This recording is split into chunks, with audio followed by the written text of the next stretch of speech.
dalam darah turun, si PTH akan dilepaskan oleh kelenjar paratiroid. Nah, dampaknya apa? PTH ini akan mengaktifkan osteoklas. Masih ingat nggak, Neng? Osteoklas dalam skeletal.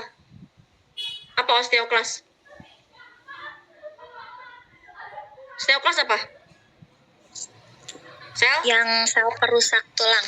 Sel perusak tulang. Jadi si osteoklas ini adalah fungsi kan memecah matrik tulang dan melepaskan garam, kalsium, serta fosfat anorganik. Jadi si PTH ini akan mengaktifkan osteoklas untuk memecah matrik tulang dan melepaskan kalsium dan fosfat anorganik. Kemudian selain itu juga PTH juga dia berfungsi untuk meningkatkan penyerapan kalsium melalui makanan, tentunya di sini melalui saluran cerna dengan mengubah vitamin D menjadi ini dihidroksil vitamin D atau menjadi kalsitriol. Nah, yaitu suatu bentuk aktif dari vitamin D yang dibutuhkan oleh sel usus untuk menyerap kalsium. Jadi memang vitamin D dibutuhkan tapi harus aktif dulu. Jadi vitamin D dirubah dulu menjadi dihidroksivitamin atau kalsitriol dengan bantuan hormon PTH atau hormon paratiroid hormon ya.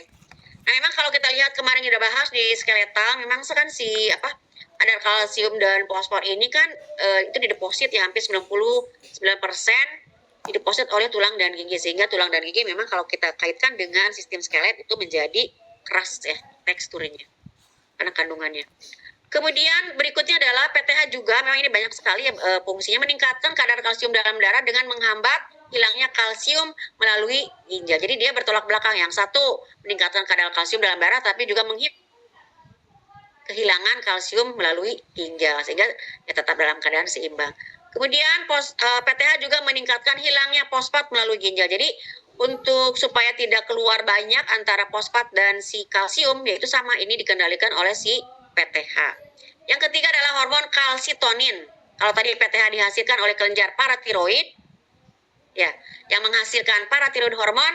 Yang ketiga adalah kalsitonin. Kalsitonin dihasilkan oleh kelenjar tiroid. Nah, ini kalsitonin ini akan dilepaskan ketika berespon terhadap peningkatan kadar kalsium dalam darah. Jadi ketika kadar kalsium darah meningkat, kalsitonin dilepaskan. Nah, ini sama hormon kalsitonin akan meningkatkan aktivitas dari osteoblas yang nanti akan menyerap kalsium dari darah dalam matrik tulang dan akhirnya kembali lagi kadar kalsium dalam darah terjadi keseimbangan. Oke, yang berikutnya adalah keseimbangan asam basa. Jadi kan memang pH darah itu kan tidak boleh terlalu asam atau tidak boleh terlalu basa. Netralnya kan 7 ya.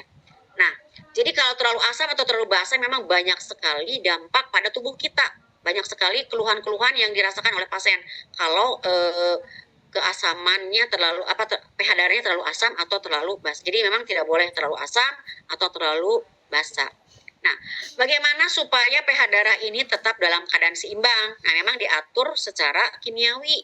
Nah, yang banyak mengatur keseimbangan asam basa di sini adalah terutama di dalam cairan ekstrasel di chest, yaitu namanya sistem buffer. Jadi sistem buffer ini apa sih yang mengatur atau menetralkan supaya darah tidak terlalu asam atau terlalu basa, yaitu ada namanya buffernya adalah asam karbonat dan bikarbonat. Nah, asam karbonat dan bikarbonat inilah yang mengatur secara kimia supaya darah kita tidak terlalu asam atau tidak terlalu basa. Memang si sistem buffer ini dia responnya sangat cepat sekali ya.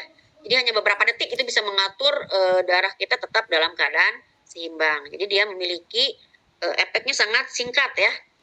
Nah, selain asam karbonat dan bikarbonat, sistem buffer juga ternyata ada dua, melibatkan namanya protein plasma. Jadi, kadar pH di dalam darah tetap dalam keadaan seimbang, selain buffer asam karbonat dan bikarbonat juga dikendalikan oleh protein plasma. Siapa protein plasma?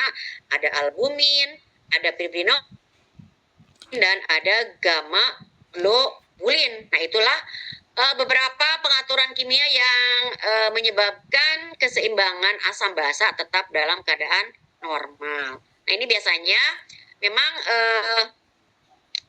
kimia ini memang sekitar 6-7%. Nanti dia akan berikatan dengan hidrogen untuk mengatasi adanya asidosis, kelebihan dari darah menjadi asam, atau alkalosis, darah menjadi basa. Ya, itu yang mengaturnya tadi ada 2, asam karbonat, bikarbonat, dan protein plasma, albumin, fibrinogen, dan protombin serta gamma globulin, sehingga tubuh kita tetap dalam keadaan stabil. Nanti gangguan asidosis, alkalosis nanti kita akan bahas di KDM, kebutuhan cairan elektrolit ya. Gangguannya apa saja? Salah satunya adalah pasien mengalami alkalosis atau terlalu asam atau terlalu basa, asam basanya. Kemudian yang kedua tadi kan pengaturan secara kimiawi ya, tadi oleh asam karbonat dan bikarbonat ya. Kemudian yang kedua adalah pengaturan secara biologis. Nah, secara biologis pengaturan ini penyerapan ion hidrogen, karena tadi si asam karbonat juga kan sama dia berikatan dengan ion hidrogen itu oleh sel-sel tubuh. Jadi kalau kelebihan asam, ion hidrogen akan memasuki sel sehingga ion kalium memasuki cairan ekstrasel dan ion kalium kembali ke sel setelah asidosis kita perbaiki. Nah, ini biasa membutuhkan waktu sekitar 2-4 jam ya. Kemudian yang kedua adalah selain ada absorpsi dari ion hidrogen secara pengaturan biologis, juga ada sistem hemoglobin, oksihemoglobin. Jadi CO2 biasanya akan berdistribusi ke sel darah merah sehingga akan berikatan dengan asam karbonat. Asam karbonat akan terbelah dan mengikat ion hidrogen, kemudian dan bikarbonat. Ion hidrogen mengikat pada Hb dan bikarbonat untuk melakukan baper sehingga terjadilah pertukaran dengan klorida di ekstrasel. Nah, sehingga terjadi keseimbangan asam basa. Jadi ada 2. Yang pertama tadi ada pengaturan secara kimiawi, yang kedua adalah pengaturan secara biologis untuk keseimbangan asam basa. Nanti bareng sebentar lagi bareng. Kemudian yang ketiga adalah pengaturan secara fisiologis. Tentunya di sini kalau fisiologis ini berkaitan dengan sistem. Yang pertama adalah paru-paru, yang kedua adalah ginjal.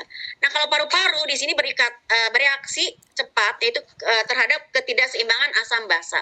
Konsentrasi ion hidrogen berubah menyebabkan paru-paru mengkompensasi dengan mengubah frekuensi dan kedalaman pernapasan. Jadi ketika darah kita terlalu asam atau basa itu memang pasien mengalami sesak napas karena akan diubah mengkompensasi dengan cara mengubah frekuensi napas yang tadinya hanya 20 mungkin bisa 25, bisa 30, dan kedalaman pernapasan juga lebih dalam biasanya. Nah, pada alkalosis biasanya frekuensi diturunkan sehingga individu dapat mempertahankan CO2. Nanti kita bahas lebih lanjut ya untuk asidosis dan alkalosis. Kemudian ginjal. Ginjal juga sama. Di sini membutuhkan beberapa jam sampai beberapa hari untuk mengatur ketidakseimbangan asam basa. Di sini ada 3 mekanisme di dalam ginjal untuk mengatur konsentrasi ion hidrogen. Yang pertama adalah absorpsi bikarbonat selama terjadi kelebihan asam dan mengekspresikannya selama terjadi kekurangan asam. Jadi kelebihan atau kekurangan dia keluarkan supaya tetap dalam keadaan seimbang. Terjadilah penyerapan bikarbonat. Yang kedua adalah ion fosfat. Jadi ion fosfat juga sama untuk membawa ion hidrogen dengan cara mengekspresikan fosfat dan membentuk basa baru. Itu. Kemudian berikutnya adalah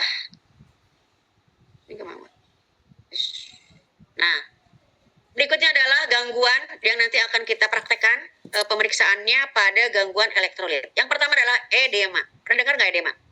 Jadi edem ini adalah, Anda perhatikan gambar di sini, adalah kondisi di mana pasien mengalami penumpukan cairan. Jadi edema adalah meningkatnya volume cairan ekstrasel. Jadi cairan di dalam chest itu meningkat dan cairan di dalam ekstravaskuler atau di dalam pembuluh darah. Nah, disertai dengan penimbunan. Jadi volumenya meningkat kemudian tertimbun dan akhirnya di cairan tersebut akan menumpuk di sela-sela jaringan dan di dalam rongga tubuh. Salah satunya dapat kita lihat di kaki. Biasanya terjadi pembengkakan, ya namanya edema. Mungkin Anda sering lihat pada ibu hamil ya. Ibu hamil juga sama kan? terjadi pembengkakan pada kaki, terutama pada usia kehamilan yang sudah aterem. Itu kakinya pada kalau tanpa disertai dengan protein urin atau tanpa disertai dengan peningkatan tekanan darah itu dalam fisiologis, karena tekanan darah itu dengan adanya peningkatan janin semakin membesar itu kan akan menekan arus balik dari pena. Nah, ini tertekan sehingga cairan akan tertumpuk di di ekstravaskuler dan akhirnya terjadilah pembengkakan pada daerah kaki yang disebut dengan edema. Nah, ini banyak sekali yang menyebabkan terjadinya edema atau udim ya. Pertama adalah terjadi peningkatan permeabilitas pembuluh darah kecil. Ini meningkat sehingga cairan keluar atau masuk. Kemudian karena tekanan hidrostatik juga meningkat pada kapiler, bisa menyebabkan perpindahan cairan. Bisa juga karena infeksi, bisa juga karena anafilaksis, shock. Misalnya karena tidak tahan terhadap obatan tertentu. Biasanya juga sama. Gejalanya adalah selain pasien sesak napas, suhu tubuh meningkat. Ini salah satunya adalah keracunan obat ya, atau keracunan dari makanan juga bisa menyebabkan udim ya atau edema, atau terjadi sumbatan saluran limfe sehingga cairan tidak bisa lewat, akhirnya tertimbun dan terjadi pembengkakan. Kemudian tekanan osmotik dalam ruang interstisial juga meningkat, atau tekanan osmotik kapiler juga meningkat. Nah, inilah beberapa kondisi yang menyebabkan terjadinya penumpukan cairan di ekstrasel dan intravaskuler ya, ekstravaskuler. Nah, nanti kita belajar melakukan pemeriksaan pada pasien yang edema ya. Nah, nama pemeriksaannya adalah Pitting Udim. Jadi, kalau kita lihat, udim ini kan membengkak nih pada daerah kaki ya.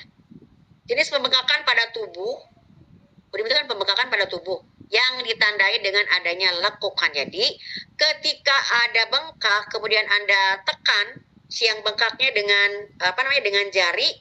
Nah, setelah kita melepaskan jari itu akan meninggalkan pitting atau lekukan. Makanya disebut dengan pemeriksaan pitting udim. Jadi, nah biasanya pitting udim ini terjadi ketika cairan berlebih dan menumpuk, terutama di daerah kaki, pergelangan tangan, kaki dan telapak kaki. Itu biasanya.